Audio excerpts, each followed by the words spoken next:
मिलित सरकारी उच्च प्राथमिक विद्यालय जोरडब्रा स्मार्ट स्कूल भाव में लोकार्पित होइछि।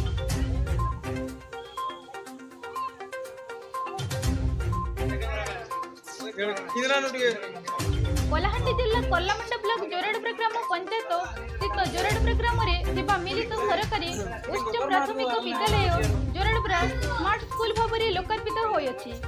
एथिरे मुख्य अतिथि भाव में जोरडब्रा ग्राम पंचायतर सरपंच श्रीमती क्षितिसुता साहू, समिति सभ्य श्रीमती रीमा साहू एवं स्कूल समस्त कर्मचारी जोग दैथिले।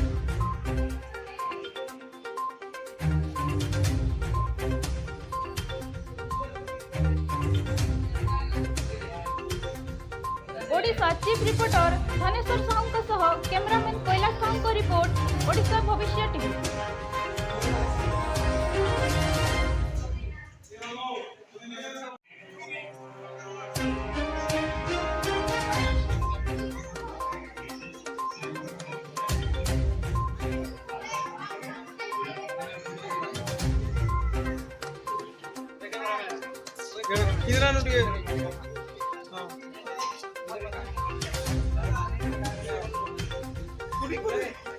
गोबर मार दो आराम से